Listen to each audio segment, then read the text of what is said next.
community relations. They are, in my view, extremists, and they do have a specific anti-Muslim agenda.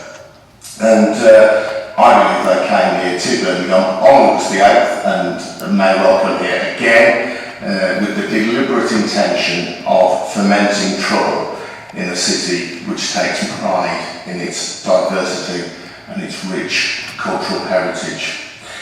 Don't let them fool you, is my message there. Now, I wrote in the Birmingham Mail this week about the kind of the mix that I have grown up knowing. I'm a born and bred Brummie, and although I do spend some of my week in London for work, this is where my home is, it's where my family are, it's where my children go to school, and it's where I pay my council tax. And some of the things that I mentioned may seem like cliches in a way, but I think we can overlook just how important they are to the people of this city. And just some of the markers of kind of multicultural Birmingham that I've grown up knowing include the band UB40. We can take UB40 very easily for granted. Beyond the boundaries of this city and beyond the boundaries of this country, they take forward the message from Birmingham that punks and reggae musicians, people of different ethnic backgrounds, can get together and create a great musical force and become a very successful international band. Of course, Birmingham, we know, again it's a cliche, but we shouldn't overlook it, is the home of the Balti. And until the Balti came along, Birmingham did not have a single claim to gastronomic fame. Now it does. And the third element of it, there are many more, but I'll talk about the Irish Quarter in Digbeth. You know, Digbeth is a fantastic place and a precursor of more recent waves of migration to the city. As it happens, my mother was an economic migrant to this country from Ireland, and my father fled Nazi persecution in Germany. So the relatively recent migrations to the United Kingdom and to Britain had predecessors, and it is on those people that this city in particular, I would argue, is built. And this simply is the Birmingham that I've known. I've never known any other kind of Birmingham, and it's the Birmingham that I take pride in. So we've got this, mixture of ex-football hooligans, these, I would argue, far-right group coming to Birmingham, deliberately, in my view, to foment trouble. So I can well understand why the people of this city, some of them anyway, would react with anger to their presence on our streets. These are not Brummies, these are not people who are reacting to conditions or to arguments or to debates that are going on within our city. These are people originally based in Luton who are then drawing on support from people elsewhere in the country. They have no connection with this place or with these people. And as I say, I can well understand the reaction to them from people here on August the 8th. Unfortunately, my reading of it is that what happened on August the 8th played directly into their hands.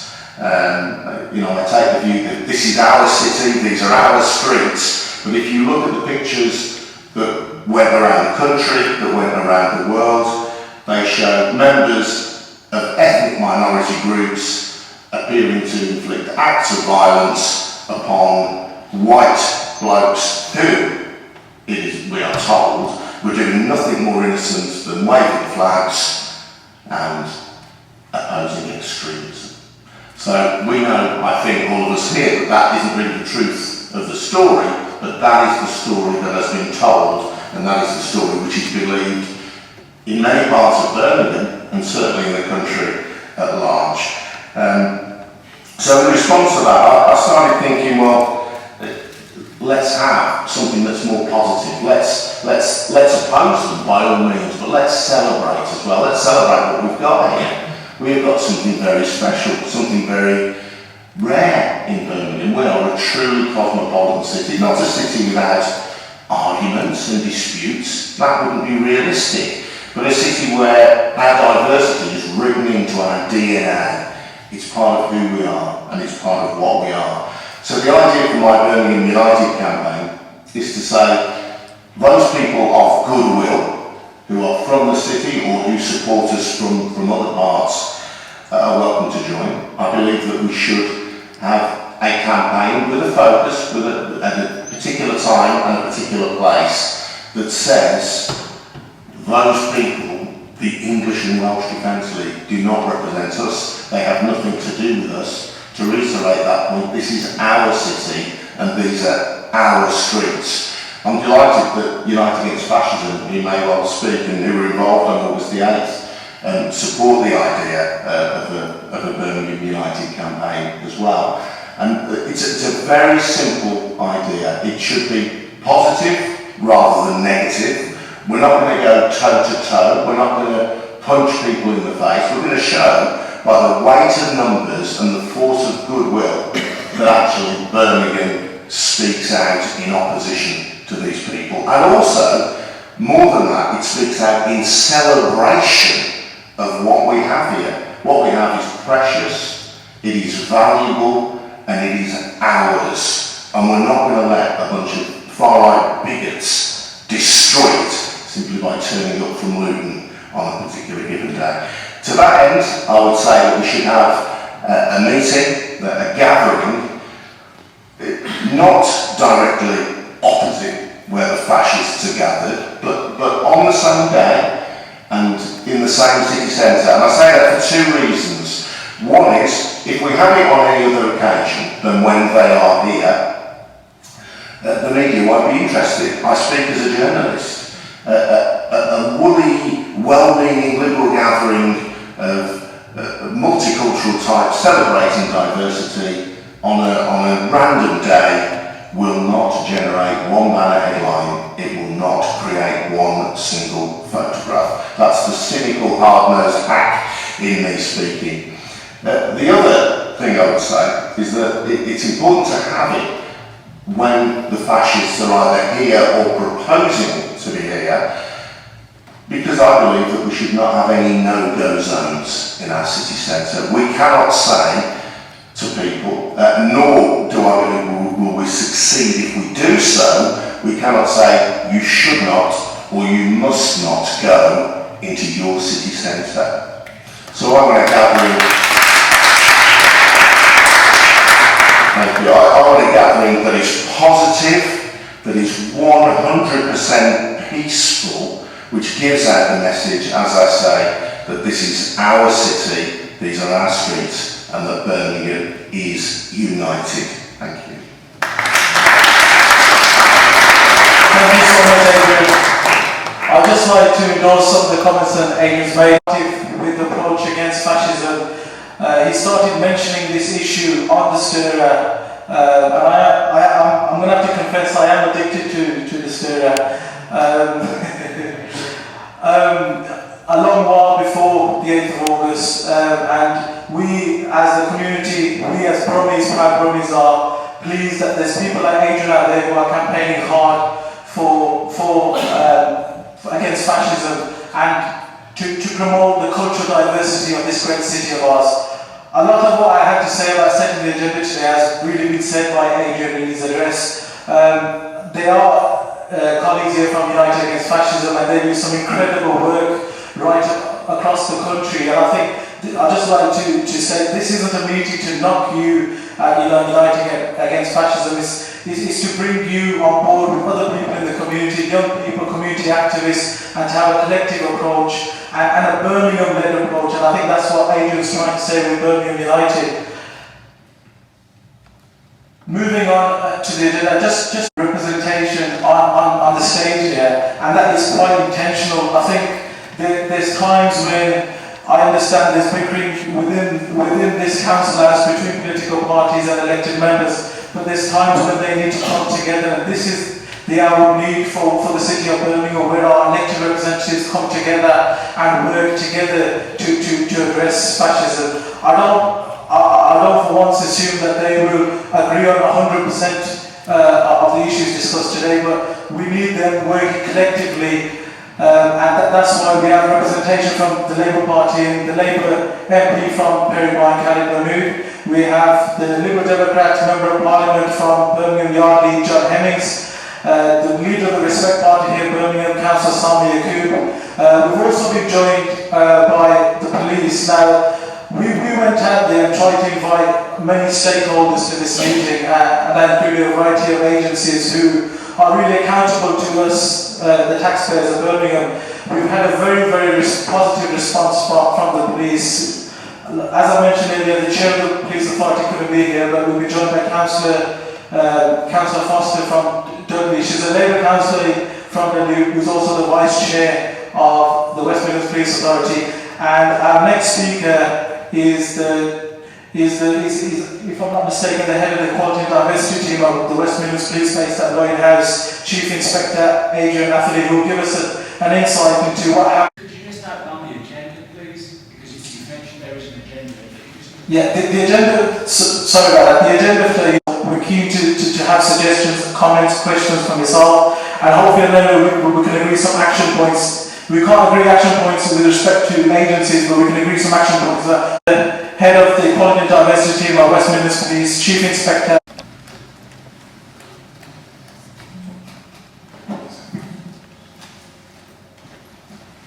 Chair, thank you very much. Everybody's here today. Thank you for coming and being here. And, I'm the head of the Diversity and Community Cohesion Unit. And the important part of community cohesion, that is something that I'm excited about and proud of good cohesion in Birmingham. I'm really grateful to be given an opportunity to be here today. Not because I want to tell you how great things are and where things have gone wrong, but because the most important thing for me is to listen to what people are saying here in Birmingham. Now, West Midlands Police are really proud of the good community relations that exist in the whole West Midlands and particularly in Birmingham. Birmingham's a wonderful city and it's a delightful place to work, and I've spent my whole working career in Birmingham, more than a few days effectively, and it's a wonderful place to work with great people. And I've been asked to tell you a little bit about what happened from the police perspective on the 8th of August. Well, I think what Adrian Goldberg said actually probably sums up the beginning of the events. Effectively, we the police must allow people to demonstrate lawfully. That's human rights, that's law, that we can't ban a demonstration per se if people stay within the law. Now, there's a group of people who chose to demonstrate and comply with the law. They didn't contact us, they didn't have formal arrangements, as often people do, but they acted within the law in their demonstration. Against that, there was a counter demonstration by others who equally acted within the law initially. But what happened on the 8th was that people associated to both sides, and in the loosest possible terms, decided to demonstrate that the English and Welsh Defence League, in their demonstration, they turned up, they waved their flags, they went away. And having gone away, there was a vacuum, and people associated to them and to others did the damage that played right into their hands. The people in the images that Adrian spoke about on the Channel 4 News and Midlands News, there weren't people from Luton fighting, there weren't people from far away in other towns and cities, there were Brummies fighting each other. And why? Because they've been wound up, because they've been provoked by groups of other people and allowed themselves to get out of control. And those images made me feel ashamed to be part of Birmingham. And I know when I've spoken to people in the community, as I have done, that many people in this wonderful community are ashamed of the images that they saw and the reflection that paints Birmingham. And so, for me, the most important thing is that we don't see those images on the streets of Birmingham again. Now, some people say, why didn't the police just ban the English and Welsh Defence League from coming? Well, it's not as simple as that. As I've said already, people have a right to demonstrate and the police will always uphold people's democratic rights. It's not for me or West Midlands Police to take a side in this. And I've heard Adrian describe these people as fascists. Well, the people who were demonstrating, who were contacting us, were not contacted in an official manner, and were not there with a card-carrying agenda. They just basically turned up, and stayed within, as far as we know, initially at least. They stayed within the letter of the law. And so we had a demonstration that passed off peacefully. But what happened afterwards were Birmingham people, some of them in football shirts, some not, hanging around, seeing what was going on, text messages going out to keep out the area, and people becoming more and more violent, and that's when some of the fighting broke out. So what can I say? Well, we're working with all sorts of people within the city, within community groups, within people from the demonstrations on both sides, to try and stop anything like this happening again. But we need the people here to be on side of this. We need people to understand that when there's demonstrations take place, that sometimes the objective of demonstration isn't particularly good. What they wanted, what one side at least seemed to want, they actually got fighting, but that image of Birmingham proved their point. So I want people to know that the police will keep people safe, and there's no need to go when the demonstrations are going on under any misguided view that in some way you're keeping the people of Birmingham safe, because that's our job, and we'll do that. The second thing is when people were provoked. There's only really one lot of people that have got a reputation here to keep, and that's the people of Birmingham. Our reputation as a city here is first class. It's a great reputation, but we haven't just been given it, we've earned it because people of all communities working together. It's a great city with a great reputation, and that was sorely damaged by what happened on the 8th. And the final thing that I'll say is that when it's great to hear Adrian talk about a Birmingham United demonstration, and I hope something like that can happen. But if you or the young people can't stay within the law in that kind of demonstration, it's better not to be there. It's not about excluding people from the city. It's not about no-go zones.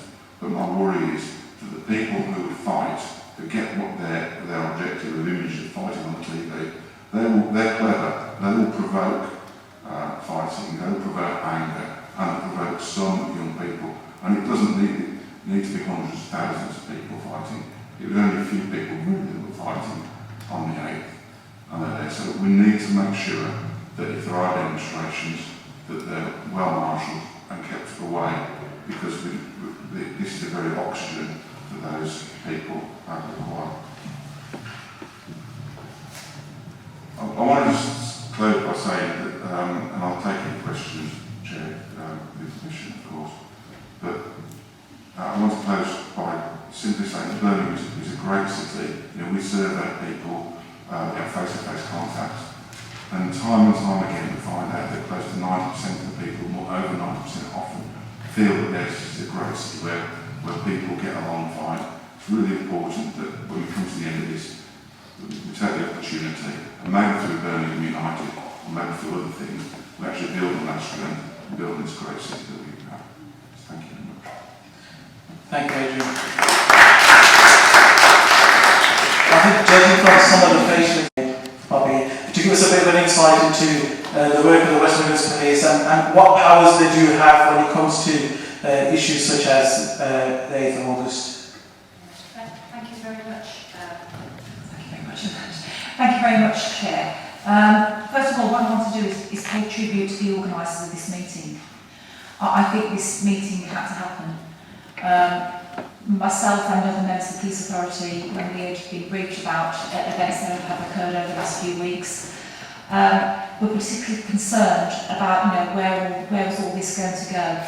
So I think it's really important that we're having this meeting today. Probably a bit disappointed that there aren't more members of the public here to hear what's going to be said, particularly from the floor, from yourselves. but nonetheless, this is a very positive thing, so tribute to a special thanks to the organisers.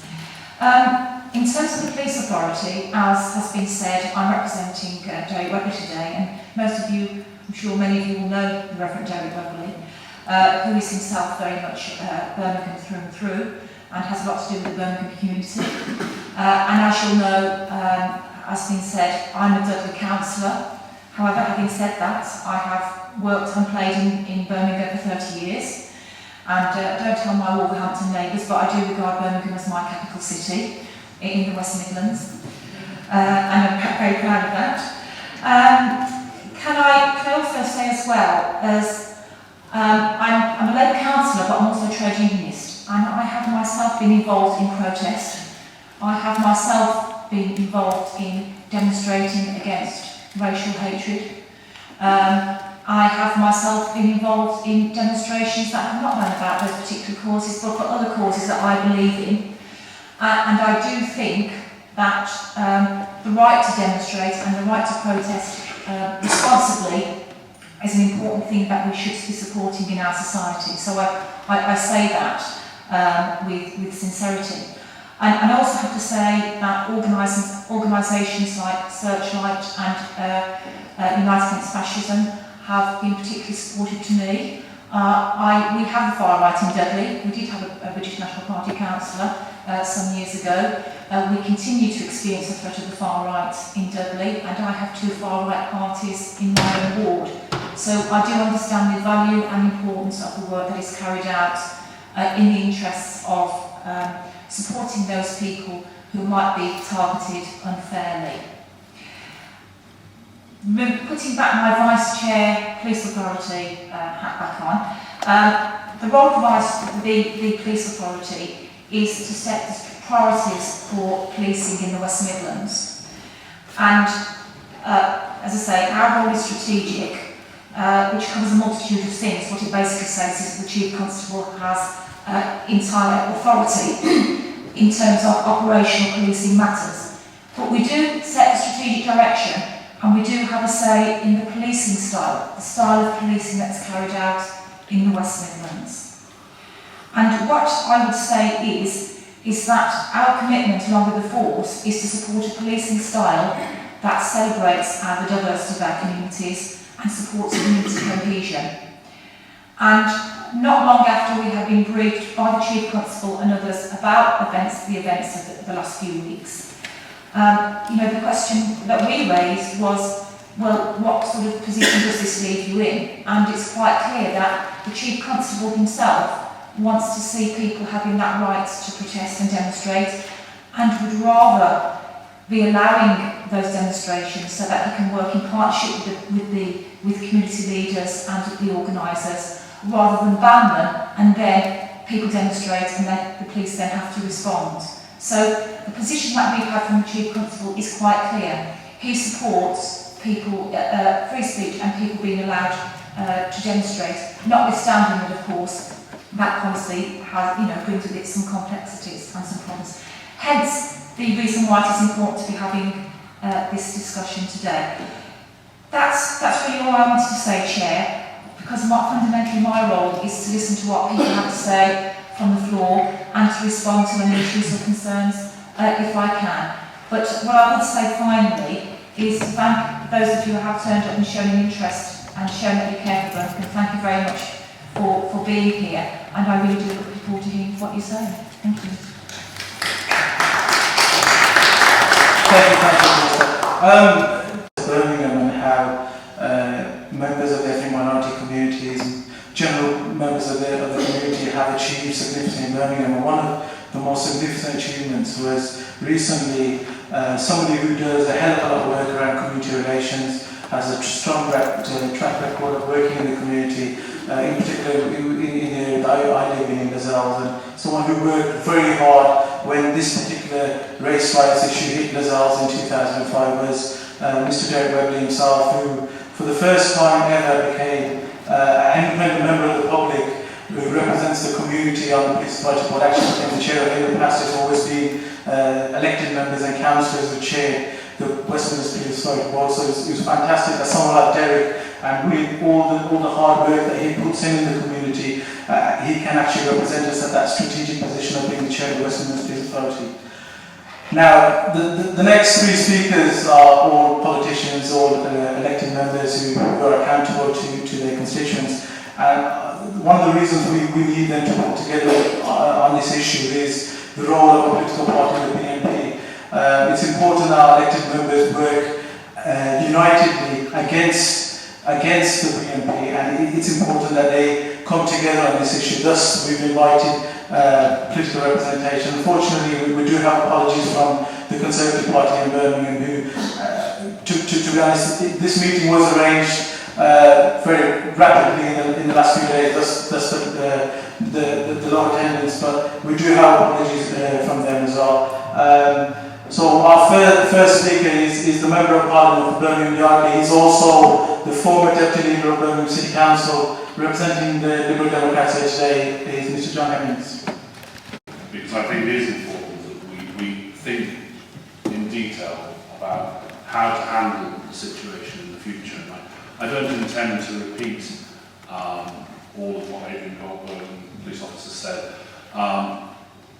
We all have personal communities, talk about MPs having second homes. My main home is clearly in Birmingham. I have a commitment to living in Birmingham, and we need to maintain the good community relations we have in the city. There's no question about that. I think there is, with the election of the BNP in 2 European seats, there is a feeling that they are going forward, but I'm not sure that's entirely true. When you look at the percentage of votes they get in the local elections, in many ways they're going backwards. And perhaps in those circumstances that they're a bit more desperate than they have been in the past.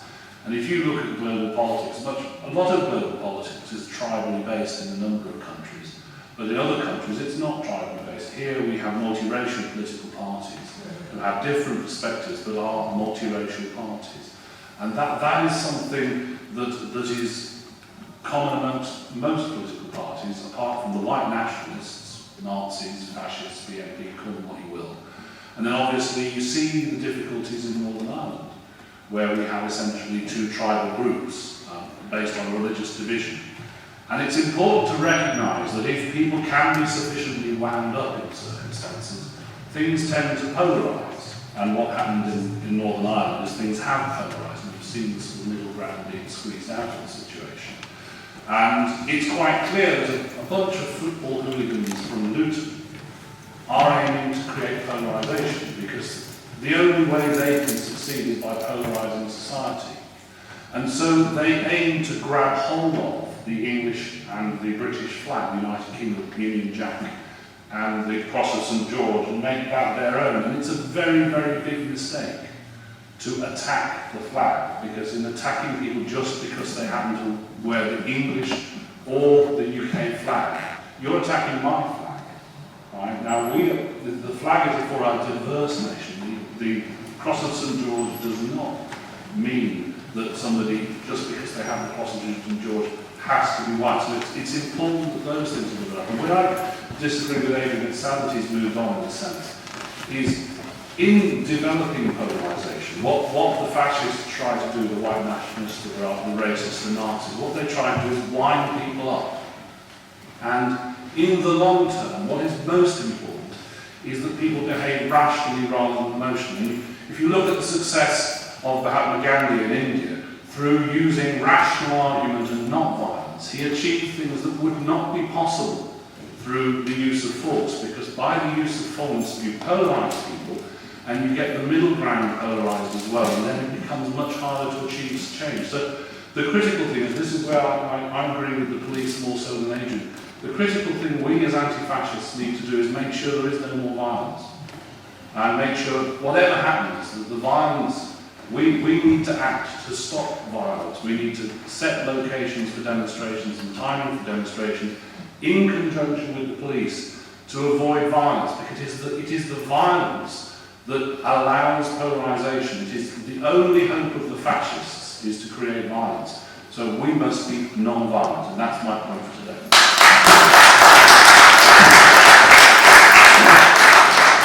Thank you so much, John.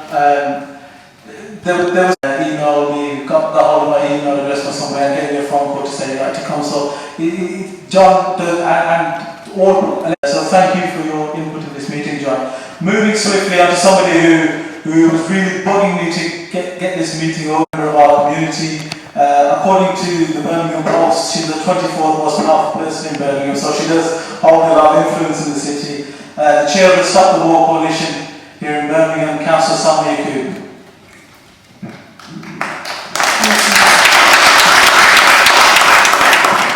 Well, I'm sorry I've been bugging you, Waseem, but I'm here today because I care about Birmingham.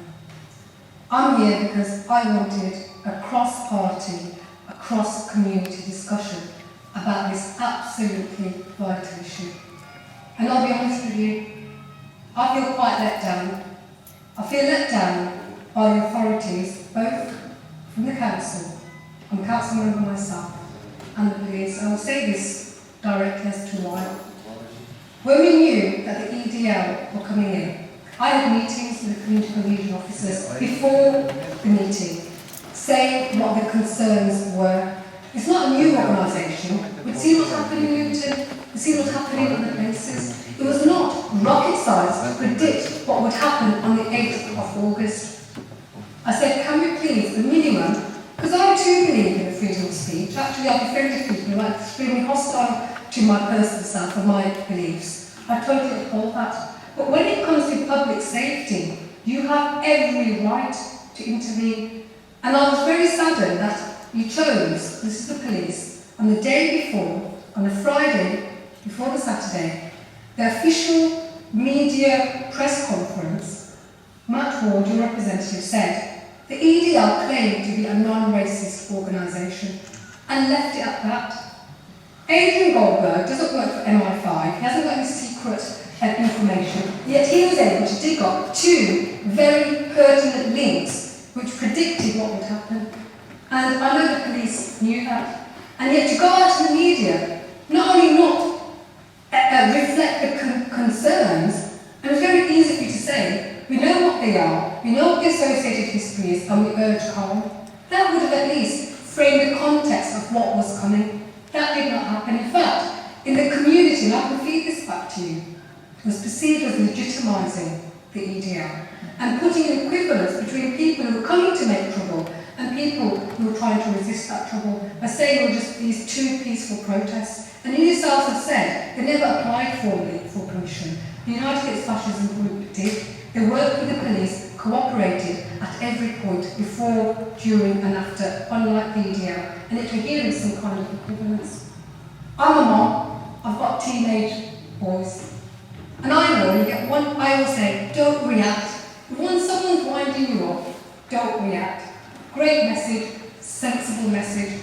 And believe me, before that demonstration, there was not some kind of mass encouragement. In fact, the mosques sent out a message to say to people, don't turn up. That's what actually happened.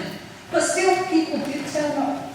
That's the reality. So we can stand here and say to people, don't come in the city centre, don't be provoked, there's a bunch of folks coming through. I can stand here and say to you, even if none of these people turn up, there'll be a lot of people still turning up. And the question is, we cannot dodge our responsibility. And I was put in a personal dilemma about this. I was asked by the police on the Thursday before, will you come along and help to calm things down? I was asked to be there. I said, I'll be there on moral grounds anyway, because I don't think it's right what is happening. And I stood and I said, these are our streets, black, white, Asian, everybody, and we must not allow ourselves to be provoked. Because on the internet chat, and that's what they said. They said, we want images of police beating up white people, Asians, Pakis, beating up white people, and that will get us more support. We know that's their agenda, and of course we say to people, do not react to that provocation. But this is still going to happen. Let's be realistic, and how do we manage that situation? And I'm still disconcerted because the message I'm still hearing is, just stay away, as if that is going to magically solve everything. I wish it would, but it's not. What the message I haven't heard is, to the EDL, you stay away. When are we going to hear that?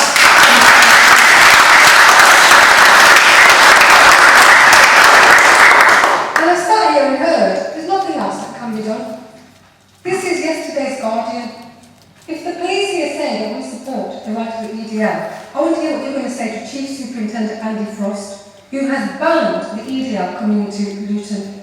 These are his words, I'm going to quote directly.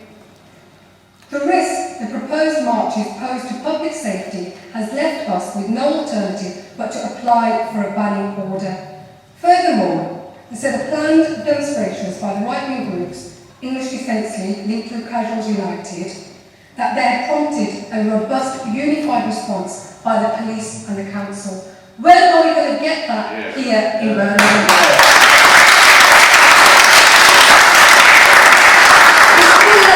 For the community to come together and say, how are we going to manage this? Really, what I would like to have seen is a message of reassurance coming from across the parties, and I've asked Conservative, Lib Dems, Labour, all of us to work together. This should not be a party political issue. Yes, I'm a leader of respect. In fact, there's a by-election in my ward, should it even be here, should be door knocking. But this is an issue for Birmingham. And we don't want cheap politics. And I'm worried about this. This politicking of the nature of, if you speak against the EDL, if you say that you're worried about it, if you support the right of people to say it's wrong that they're coming to our city centre, actually you're the troublemaker, and we're going to come down on you and focus on you rather than the EDL and the racist thugs associated with them. And that is a wrong direction. It is a backward direction. My father, when he came to this country, faced the National Front.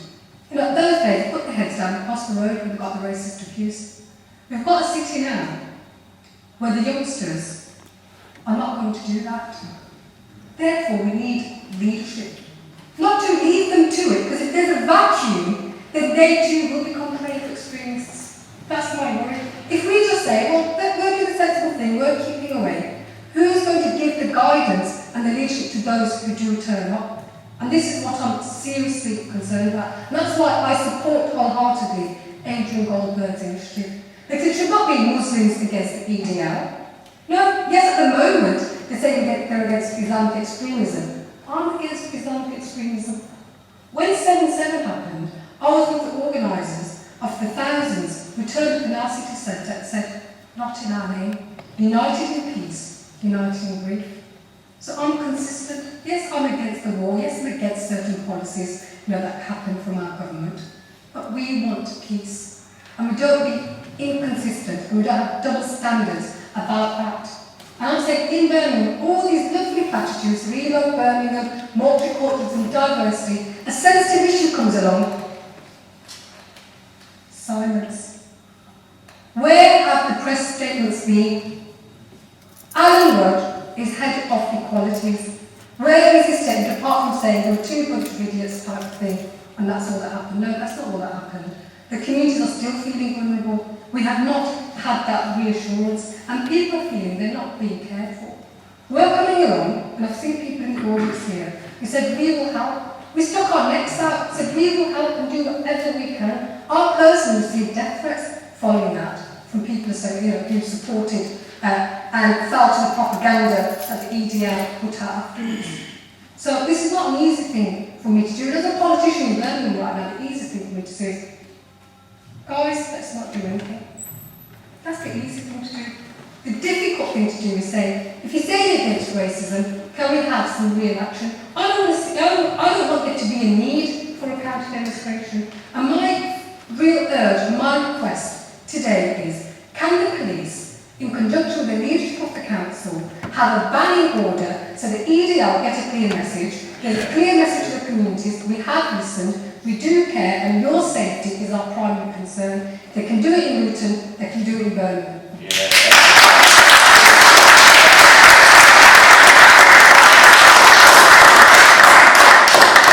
Thank you, Councillor Yaqoob. I'd just like to mention something that Councillor Yaqoob touched on, and that's the death threat she's been receiving for being outspoken against fascism. And we totally and utterly condemn these people, and we hope that, I know there's legal proceedings, criminal proceedings against those responsible, and I hope they are convicted. And I think it's absolutely disgraceful that somebody from our community, and like you said, she can always take the easy route and say quite like many other elected members, but because she's local, because she speaks up in the community, it seems that she's become a victim of such things, so we totally condemn her. She mentioned the lack of representation at this meeting of Birmingham City Council. and she mentioned the Equalities Department. They were approached and asked to come to the meeting. I received an email back from the head of Equalities, Dr. Ali, who said he's got some engagements in Wales, and all his other equality staff also away on personal. I would love to know how many officers there are in the Equalities Department. It's a shame that nobody can join us to have this discussion. Moving on. Yes, sir. And what they want to do is attack the very foundations of that. That's the main reason why they want to focus on Birmingham, and they want to try and tear that apart as soon as possible, and to show those pictures that were shown on Channel 4 of young people from these minorities going around causing rampage. That's what they want to do. They want to incite people. That's what the media showed. Whether you like it or not, that's what the media showed. And this is exactly what they want us to do. Now, I've said all along that they shouldn't be allowed to march in Birmingham. I've said that for the specific reason that the majority of those people, virtually all of them, are not from Birmingham. Why should we be spending our police resources to cater for that when they're not part of Birmingham? When the fact that they are part of part of a racist movement, and they want to do this deliberately, whatever name they call themselves, we should have the intelligence to be able to get under the radar of these people and look at what their intent is and to deal with that. And I think what we need to do is to move on and look at how we can address these issues. I'm certainly against an anti-demonstration as well. And the reason why that is that we need to get beyond the politics of the 70s. That's what we used to do in the 70s. And we used to have big battles and all that sort of thing, and we went through all that. And part of what Adrian Goldberg said, I think, made some sense, and I think we need to look at what we need to do. And unfortunately, the other thing is that the city's not here. What we do need to do is to have those celebrations on those days, whether it's Victoria Square or whether it's Centenary Square or whatever. We need to have those properly arranged events by the local authority, supported by the local authority, supporting local communities to show the celebration of diversity that we have in this great city. That's what we need to do. We don't need to go out and heckle and be taunted by these people. What we want to do is, whilst they're walking down the streets, first of all, I don't think it should be allowed, because we should not pay for that policing for these people from outside coming in, taking away my budget from my constituency, which will be used for issues that I want donated to my, because at the end of the day, we've got to pay for it somehow. And that will come from the community policing budgets that we have in our area coming away and dealing with this. So the more that we allow, the more it is. I've got no problem with people trying to show their feeling in a democratic way of doing that. There's a particular issue. If the EDL want to come and book this council chairman and have meetings, that's up to the local authority to decide to that. They want to book a hall outside and go and have a meeting and do that. They can do that. They can pay for that, and they can deal with that. Why do we need to allow to make our streets available for them to do that and pay for that? That's a real issue for us to deal with. I think we need to get to grips with it. You know, we need the local authority, and it's unfortunate the local authority is not here, to be started playing a far greater role, and the local government office, to say how we can celebrate far more of the diversity that we have, and in able to do that. So I think that's something that I'll be pushing forward with Adrian, with Birmingham United, to say that we should have an event here. We shouldn't be frightened away and stuck inside. But what we don't want is young men wound up to the fact that they will then, at the end of the day, will not be controllable by any of us. No matter what we say from the platform, in a group, when you've got young people who've been wound up, who come up, who've got high tensions and issues that they want to address, then they will not do that. We've got a huge amount to celebrate in the city. You've got a great shopping centre now. We've just got Mock Seaside just across there. Families want to come and enjoy this. And if some of those people come here when those demonstrations take place, get hurt and injured, and possibly worse, you cause a huge amount of damage if these things go bad. And those issues that we need to look at. We don't need to go into the politics of the 70s. And I will not support any demonstration of that level which causes damage to people or to property within the city. And I think we need to move on from that. That's That's a real issue for us to deal with. That's a real issue for us to do. People like it or not, if we're going to oppose these people, we do it by showing them what's the best in our community, not what's worst in our community. We're going to be tolerant. Gandhi was mentioned earlier on. You know, the fact is, if you want to laugh about it, you can laugh later. Right? You can ask me a question later as well, I'll ask you a question, right? But the fact is, some of the things that Gandhi did were actually very, very appropriate to achieving the objectives. What we need to do is to show that we are far better and superior. All they want to do is to show that what these communities will go down to is brass tacks of having the fight, getting out in the streets, and not controllable. Those are the pictures they want to go out and present to the majority of the community. It's like John says, you know, the issues that they want to show is us, communities, people from our community, sort of burning the flag, going down, ripping the flag up, and all it does is entices far more people who have no interest in this. And that is exactly what these people want to do. So if you want to play to that agenda, if you want to be wound up by these people, which is what they want to do, and do exactly what they want us to do, then I think we've lost the argument before we even start. What we've got to do is be beyond that, be above that, be above the politics of the 70s, and say that we're now in 2009 and we're going to do something different. We're going to beat these people, we're going to do it in a different way rather than trying to show that we're much more macho than they are. We can have a bigger fight than they can. This is not the politics about fighting. This is about safety of people. This is about the right of people to have normal lives in our city centre, and I would ultimately support that, and that's important for us to do that. Adrian also said there's a lot of culture and a lot of people who contributed to culture and to music. We've got Apache Indian here as well. I think he missed him, so I think we ought to acknowledge the fact that Apache Indian's here, and thank him for a lot of work that he does in the community with a lot of young people. We've had a huge amount of support from him in a lot of the community events, getting young people abroad and on board with some of the events that we do, the open days that we do. That's what we need to do. We just had an open day yesterday, looked at fire stations yesterday, getting a lot of young people, a lot of families, a lot of those people together. Let's do more of that, celebrate what is positive. We've had a Caribbean Festival only a few weeks ago.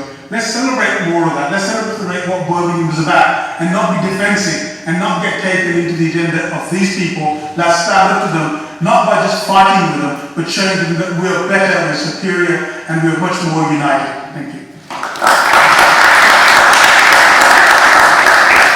Thank you for that, Khalid. I'd like to wish you a very warm welcome to Apache Indian, and I'm fully aware of some of the work that he does in the community, and it's people like him, the positive role models such as Apache Indian, that we need young people to look up to. Now, this is the my contacts. Is that it? Okay, thanks. My name is Zaffar. I work with the UAF. I'm also the president of Staffordshire University Students' Union. What's UAF? United Against Fascism. Sorry. Okay, I understand this call for non-violence, and we totally support that. The demonstration that was called on the 8th was called as a non-violent demonstration, a peaceful demonstration. I spoke to the police well beforehand. I spoke to Officer Bridgewater, and what we said was that we will guarantee that it will be non-violent as long as racist, fascist thugs were not allowed anywhere near the demonstration. Because Salma hit the nail on the head. Even if none of these people in this room turn up, there will be loads of people from our communities turning up. And when you have thugs running up to them, doing Nazi salutes, calling people packies, referring to black people as darkies, you cannot expect them to be non-violent. I believe in non-violence, but I also reiterate the words of Malcolm X. You can only be non-violent with those who are non-violent with you. You cannot be non-violent with those that are violent with you. You have to stand up. Now these people are going to defend their streets. I want them to do it in a peaceful manner. But if you're going to go with this kind of, I'm disappointed by the Lib Dem representative when he, talks about not, just thinking that this thing is going to disappear if we don't turn up, or somehow that we should approach this with the Gandhi approach. Look, what we forget about India is, yes, Gandhi was a pacifist, but there's loads of people that shed blood for his cause. So what I'm saying is that, yes, have a peaceful demonstration, have a united Birmingham demonstration, but let's not isolate it from what's happening around the rest of the country. I studied in Stoke-on-Trent, and there's 9 BNP councillors. I've seen the effect, and I urge the police to ban this demonstration. That's the only way to ban the EDL coming to Birmingham. We knew this was going to happen. The police knew it. If you go onto their websites, they talk about, refer to Asian people as Pakis. As for was stopped, and you're talking about the diverse approach from the police, we stopped a group of Asian guys on the bus, searched about 30 of them, and not a single one was given a stop and search form. So you don't have no record of that. I have it on camera as well. You have no record of that, no figures. What giving them forms? I have a police officer on camera as well saying that look, it's not practical to give out forms. So yes, we are for a peaceful demonstration. I think we should have a peaceful demonstration. But let's not forget, if those fascists turn up again, you will have the same result. And don't blame our own youth for it. The community leaders cannot control them. So the best way is to work with our own people and say, all you elected representatives, stop the EDL coming here and we'll have a peaceful demonstration. It's as simple as that. Thank you. Thank you, sir. Can you switch the mic off? Thanks. The gentleman here. We can actually celebrate what we've done together. So I'll ask Mahmood if he's willing to take me up on the offer, and whoever has the power or the position perhaps to get this across. But it was something that, talking about my father as well, he came over to Britain, his brother had fought in the Birmingham campaign in the Second World War for Britain. And he was attacked by 6 white guys for being a foreigner. And it was his brother that said to him, why don't you go? I decided to look at, we keep talking about creating a narrative. Well, Birmingham has that narrative. In First and Second World War, we have a major Indian, Hindu population, we have a very large Pakistan population. Every ethnic group from Pakistan was heavily represented in World War I and II. 4 million volunteers fought for this country, for its freedoms and its values. We fought against the Nazis, we fought against Kaiser. In the First World War, we fought against the fascists, we fought against Imperial Japan. And the youngest boys that died fighting some of the toughest Nazi paratroopers were actually all from modern-day Pakistan. So if you want to celebrate something and bring everyone together, then this is the opportunity, because we did face fascism and Nazism in the Second War collectively, but unfortunately that narrative seems to have been whitewashed, which is a great shame. Maybe if our communities had heard more about what they'd done at an earlier stage, we would have had a better platform to create mutual respect, dialogue. We would have been written into the narrative of this country. Unfortunately, we haven't. So we have been neglected by this popular European or British World War II narrative that keeps coming out on TVs, documentaries, video games and so forth. So there are some underlying issues, and if we're not willing to resolve these underlying issues, and you've got it, Mahmood, then we can talk about trying to pacify these communities, but it's not as easy as that, because some of these guys are unemployed, their education issues. Just wind up. So what I'm saying is that, if we have an opportunity to celebrate things together, and if you're willing to take me up on this offer, then let's do something about it. Thank you. Can only everyone say time? My name is Brum. I'm an active citizen within Birmingham. I do get involved in a lot of things, and one thing for sure, that I will, in this debate, without them coming, there would be no trouble.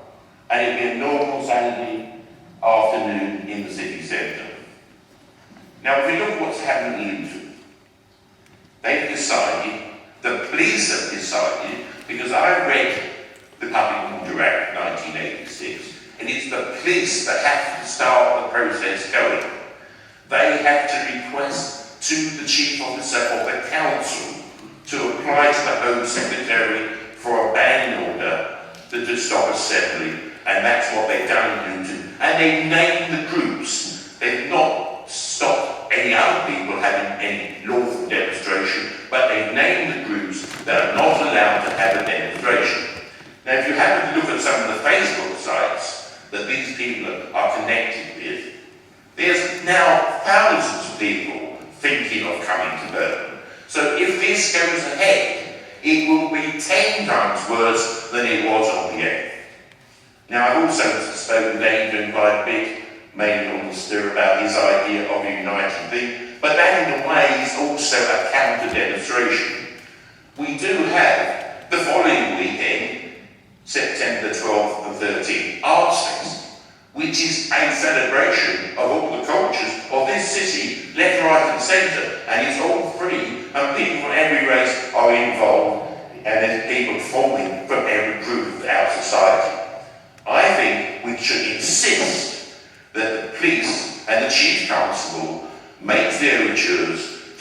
the process of asking the Home Secretary to ban it under the Public Order Act of 1986, Section 30. Thank you.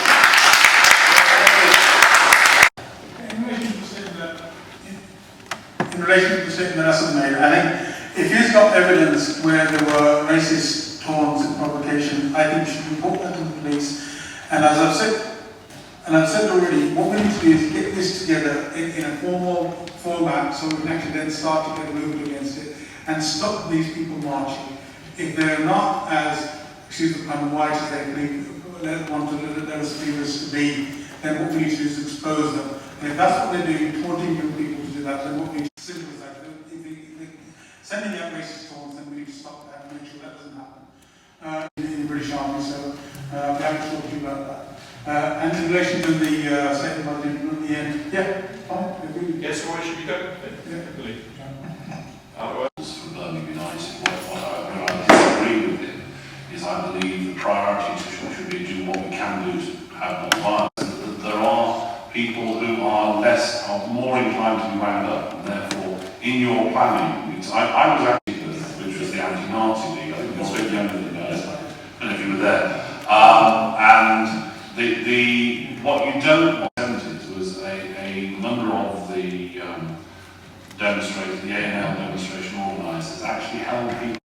The key is that when things are organised, and I do believe in having a counter-demonstration, when you have something where somebody is doing something to wind people up, marches have been banned in the city, but not all demonstrations are marches, so you get into a different situation there, and we have to work within the rule of law. And obviously the police officers will respond in detail on that, because, as I said, Birmingham has banned marches in the past, but the area where you have to have permission to march. But I just emphasise the point that I do believe in having a counter-demonstration, but I think the priority in organising that should be to maintain non-violence, rather than necessarily immediate priorities. Thank you, Councillor Yaqoob. A bland response from here, but when you start trying to engage with younger people, you'll hear things which make you realise how impractical it is to sit back and just say, don't come along. I'll just reiterate, the solution to this is to not allow those protests, those so-called protests, because not protesting against anything anyway, let's be realistic about that. And before the police say, well, it's not a march because they didn't ask for a particular route and therefore we can't do anything, the same situation applies to Luton. Because the same organisation, it's EDL, and just simply saying on the media, come back to the media question, the media is absolutely key to this. People have heard about what happened, and Birmingham's getting a bad reputation because of what we're seeing in the media. And if in the media there is no authority, either police or council-led, which states clearly, here's a big group of people who are coming to provoke, we know, and this is a reaction which isn't acceptable. Let me be clear, I've stated 100 times, I've stated, I do not want any violence in Birmingham. Anybody who wants to do anything counter, whether it's a counter demonstration, or I actually rather have, is an alternative which is proactive and positive, celebrating what we are. I don't want to do a protest against them. This is saying, this is what we are, you deal with this. A peaceful, vibrant, celebratory time. And there's no issue around that. I still keep hearing as if the UAE have to be told, no, you mustn't be violent, as if they had some kind of violent agenda. And that's the underlying problem with this. It's being put as if there's two equally insidious sides. That is not the case. And in this meeting, slowly, we're getting people saying, yes, we know that they came with bad intent. But that message has not still come across to the community. So I'll still say, can we have a message? What happened in the light of the real context that people did come to provoke? They may claim what they like on the website, but at the same time, there's a reality which we've seen across the country and twice now in Birmingham. And at least then there's a proper context which people see any images that come out. So that's number one. And number two, by giving out a clear message that that's not welcome, whether they do it in form of protest or not, almost becomes unnecessary. So trying to argue about technicalities is not the way. It's like a clear message giving out to Birmingham by the police coming out with this statement. It's just words at this stage. You don't know what the EDL are going to do.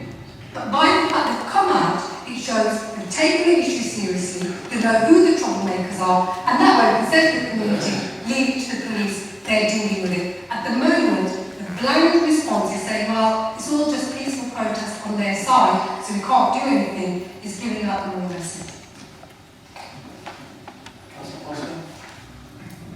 Thank you, Chair. It's not my role or my place to be here to comment on behalf of the Chief Constable in respect of the issue that I've raised about stop and search. I do understand the particular circumstances around that policy when he has his turn to speak. What I will say though, I don't disagree with any of the sentiments that have been raised here by the speakers in terms of wanting to celebrate our diverse culture and not wanting any further disruption or on our streets, and certainly not wanting any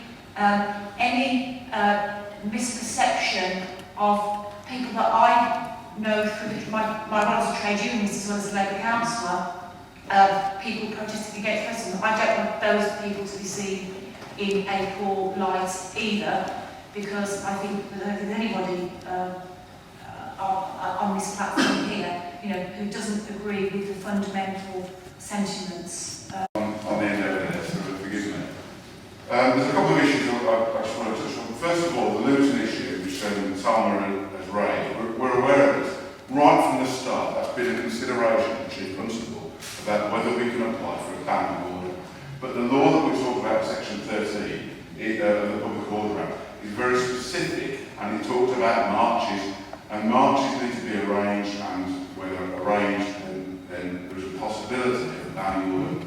But the context in Birmingham is very different from that in Luton, and the context of Luton is one where a Chief Constable feels he cannot police that event. That's the first thing the Chief Constable has to say. The legal local authority is that if this event goes a march, you lost control on the 8th.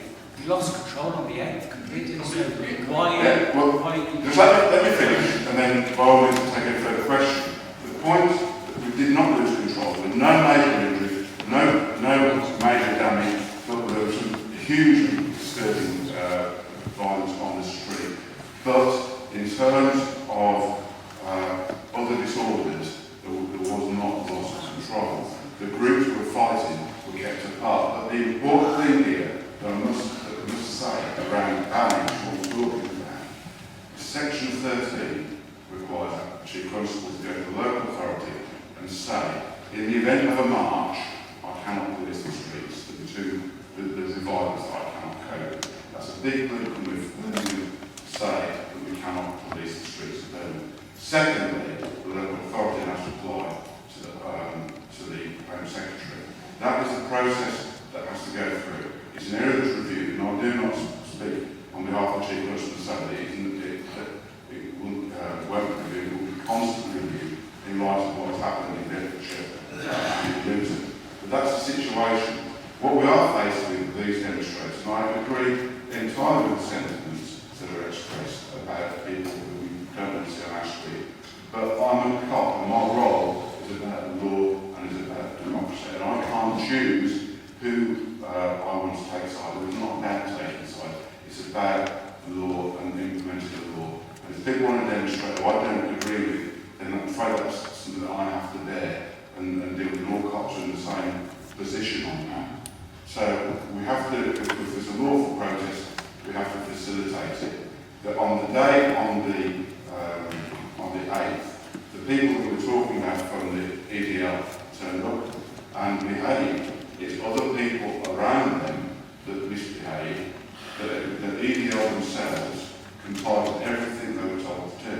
I'm not speaking for them, I'm not defending them, but I'm simply telling the fact that when we go to ban them, they're agree with the turnaround of their show and say that we followed the law. That is the situation in relation to that. Okay, the gentleman. Yeah, Chair, may I just invite Adrian to say something about stop and search? It's really important that point is picked up. Can we come back to after we take some more questions? We've got to get some questions in here. Yes. Hello, my name's Dominic Fisher. I'm a member of the Conservative Party in Birmingham. I happen to live on New Street as well, and as a city centre resident, that's what interests me the most. I'm wondering, is anyone else here actually a centre resident? Okay, so I know that lots of people have touched on lots of important issues, but I would like to bring the perspective of the city centre residents, because there are over 1,000 residential addresses within a stone's throw of where violence took place on the 8th of August.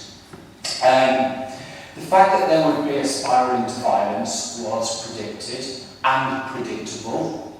I personally know more people that were hurt and injured in the scenes that happened that evening. They should not have the EDL who came to deliberately cause trouble, not them personally of course. The 3 home football matches that were taking place that day in Birmingham, the one time of the year, you have 3 home football matches. It's the wrong time, it's the wrong place, and I'm afraid you setting conditions on what conditions would make having a counter demonstration peaceful is ridiculous in a city centre. It's a city centre full of thousands of people with lots of different views. You're always going to get violence of people like you turn up on counter demonstrations. Dominic, there's no need to be personal here with anything. No, but it's a very bad point. No, there's no need to be personal with us. Of Birmingham United, a festival celebrating the diversity of our city to take place in Birmingham. Fantastic. That's again unanimous. Very quickly, the brown t-shirt. The reason why I wasn't here was because I was hooked to a dialysis machine in Queen's Hospital. I have kidney failure and therefore on Saturdays I'm on dialysis. I did have a team around here looking at it. I would have probably actually turned up if I wasn't hooked up to the dialysis machine, because I don't think I could have influenced anything. I did make my comments clear in the Sunday Mercury and the Birmingham before that. The fact that there shouldn't be a second demonstration and it would lead to this. If you've got evidence where there are people who are doing all this this taunting and everything, that should be reported to the police, and that's what we've got to do. Is in order to build that case, we've got to make sure those reports are put in, and we've got to do that. If the police are looking at the YouTube that you're talking about, things that you're talking about, then we're going to report them, and that's what we've got to do. We're going to make, every time, you know, when I have an issue about antisocial behaviour, the police say to me, well, make sure they report it. So if you carry on reporting it, it builds up a case against that. And that's what we need to do. We need to be able to ensure that we do that. And I think a lot of the people said, issue around celebrating with Birmingham United. I think it's a fantastic idea.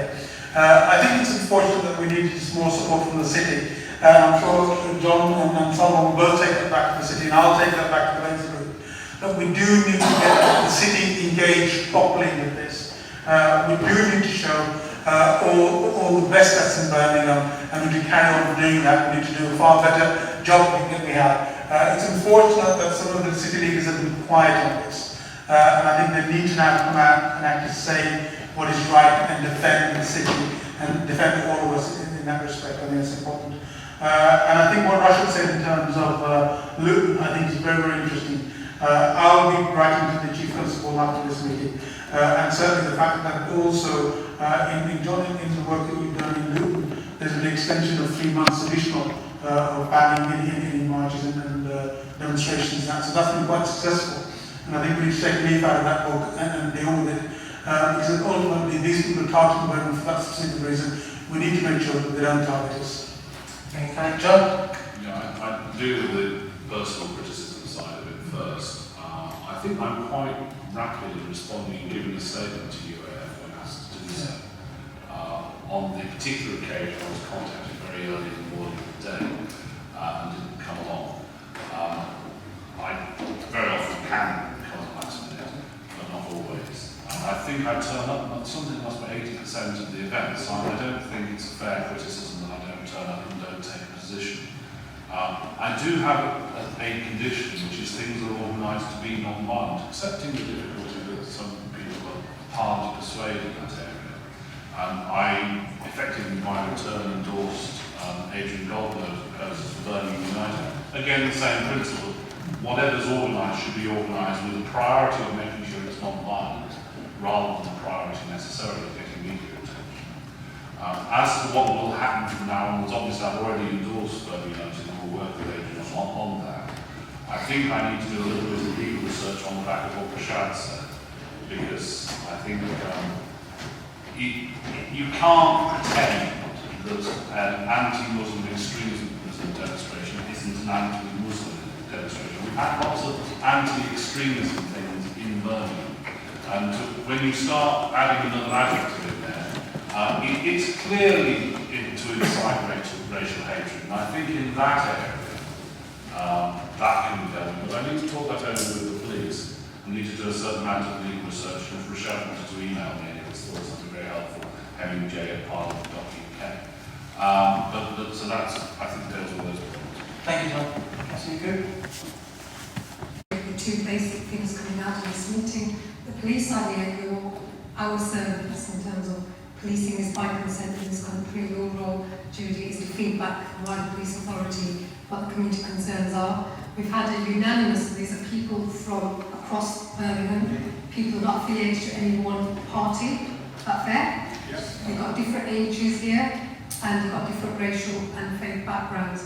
We've got a unanimous view here saying we want these protests, marches banned, and a message given out to all the communities that Birmingham is safe against racism.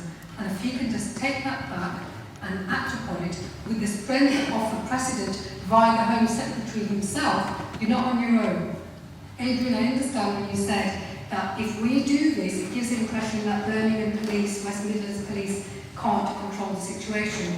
The story in the Guardian wasn't that the Luton Police couldn't control the situation. It's not a bad news story for the police. It was that they took a firm action and actually there is no negative comeback. So if you're worried about that, A, the community will be with you. B, I don't think the media would read it in that way. You'll be seen as taking a proactive step, having seen what's already happened and making sure something like that won't be happening. And if that happens, we don't have to sit here talking about 5th of September, whether we need a counter demonstration or not. If, God forbid, people don't get their acts together, I don't see why we can't be the largest authority in Europe, well-resourced, well-experienced. There isn't much time between now and 5th of September. I hope we can get that enacted. But if not, I very much support Adrian Goldberg's proposal of Birmingham United.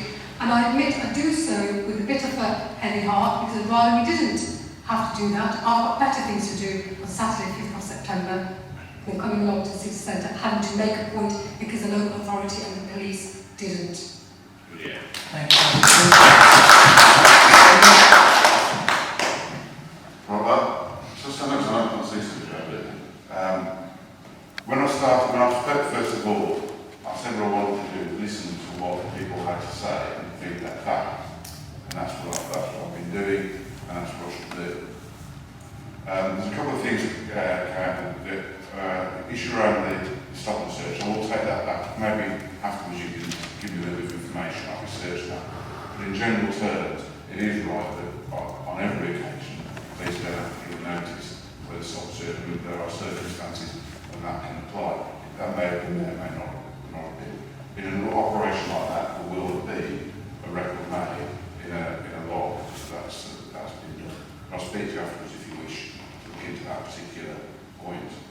Around the banning order, as I've spoken, and thanks Salma for their comments, I think I've made the current, as I said, the current position of the Chief Constable of what it is. Of course, we'll see what happens in Luton if they're banned march. What's happened, because what you must remember is that here, what happened is no one can forward and said, I'm going to march in Birmingham, and these are the people that can happen. This is all picked up with social networking, because there's no direct contact with the police, applying for anything or asking for anything. And the difficulty that we were faced with is identifying those people who will be responsible. And that, I think, as Gerald identified a pattern, there was an element of that pattern there that we recognised. We need to, I've listened to what was said, our feedback, and I've said when I made my initial speech, and when I spoke last time as well, this is all about feeding back and listening to what's been said, and the decision will be under review. The other thing I want to say is a couple of things. You mentioned house powers and crash powers of the civil orders that exist. They are under active investigation, all of those and football orders, which seem to us self-forced at the moment. There's a major investigation ongoing, and that will continue, and things like that will fall out of those elements. Thank you. Thank you, Chair.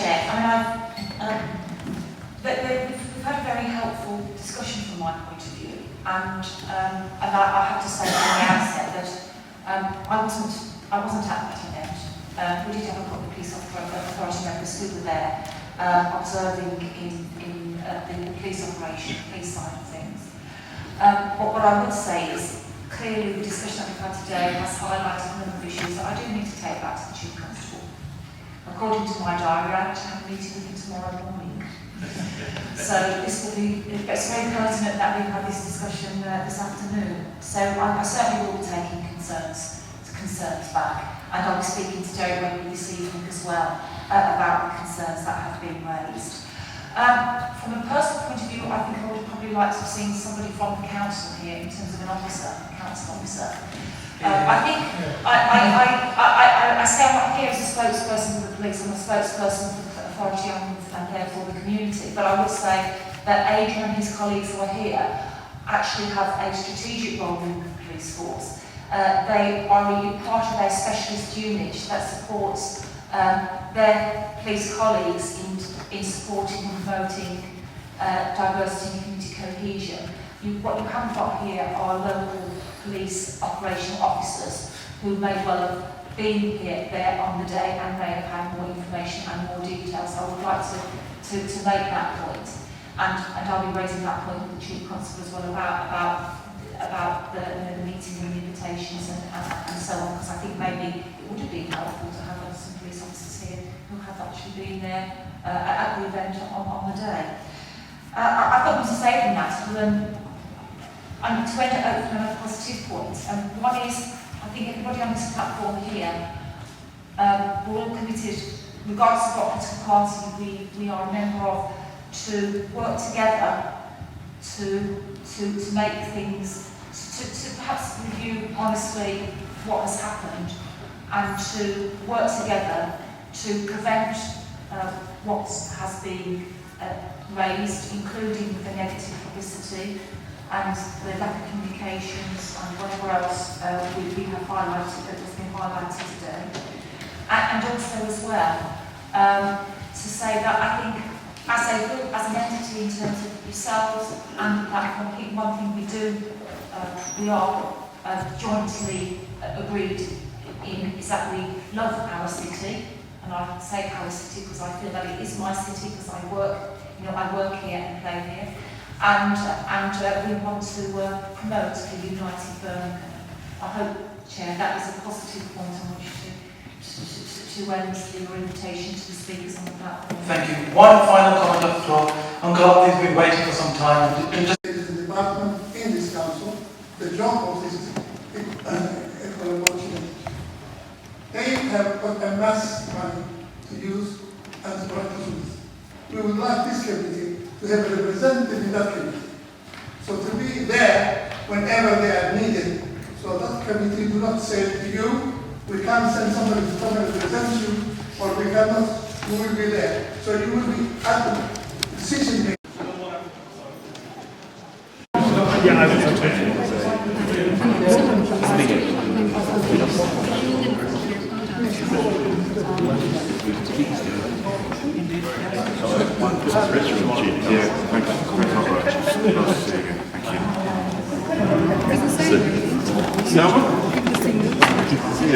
Adrian, I'll see you.